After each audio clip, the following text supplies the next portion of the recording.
शास्त्रों में बेलपत्र के पत्तों को तोड़ने को लेकर कुछ वर्जित तिथियां और समय का उल्लेख किया गया है और उनको ध्यान में रखते हुए ही हमें भगवान भोलेनाथ की पूजा के लिए बेलपत्र तोड़ने के नियमों का ध्यान रखना है। अनजाने में जहाँ गलत समय या गलत तिथि पर बेलपत्र तोड़ने से पूजा का पुण्य फल प्रभावित होता है, जबकि सही नियम जानने से घर में असीम सुख समृद्धि आती है।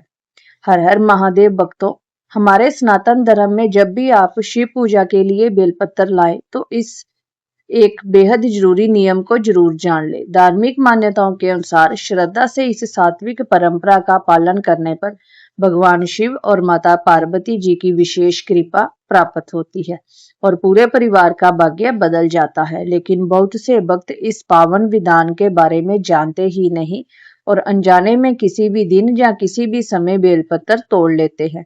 लेकिन शास्त्रों में बेलपत्र तोड़ने को लेकर क्या नियम, वर्जित तिथियां और समय बताए गए हैं, आइए जानते हैं बहुत ही सरल भाषा में।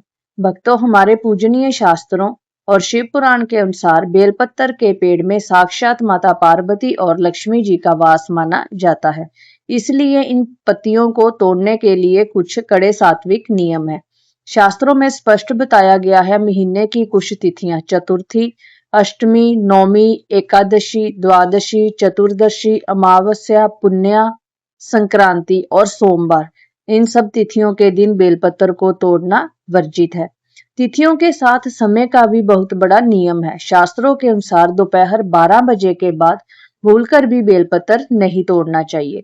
दोपहर 12 बजे के बाद पेड़ पौधे विश्राम की अवस्था में जाने लगते हैं और मध्याह्न काल के बाद और विशेषकर सूर्यास्त के बाद पत्तों को तोड़ना पूरी तरह वर्जित है। नियम के अनुसार यदि सोमवार या किसी वर्जित तिथि को आपको शिवलिंग पर बेलपत्र अर्पित करना है तो उसे हमेशा एक दिन पहले ही सुबह के समय तोड़कर रख लेना चाहिए। शास्त्रों में जहां तक लिखा है बेलपत्र कभी बासी नहीं होता। यदि आपके पास नया बेलपत्र नहीं है तो आप मंदिर में चढ़े हुए बेलपत्र को ही दोबारा धोकर महादेव को अर्पित कर सकते हैं, वह भी उतना ही पुण्य फल देता है। तोड़ने से पहले वृक्षदेव से आज्ञा मांगे, हे वृक्षदेव, मैं महादेव की पूजा के लिए आपके इन पवित्र पत्तों को ग्रहण कर रही हूँ, कृपया मुझे आशीर्वाद दे। यह प्रकृति और ईश्वर के प्रति हमारी सुंदर और सात्विक भावना है। अगर आपको आज की यह शास्त्र प्रमाणिक धार्मिक जानकारी अच्छी लगी हो तो इसे अन्य भक्तों तक अवश्य साझा करें ताकि किसी से यह भूल ना हो। कमेंट में प्रेम से लिखिए हर हर महादेव, ओम नमः शिवाय, और अगर आप कोई प्रश्न है तो कमेंट में मुझसे पूछ सकते हैं।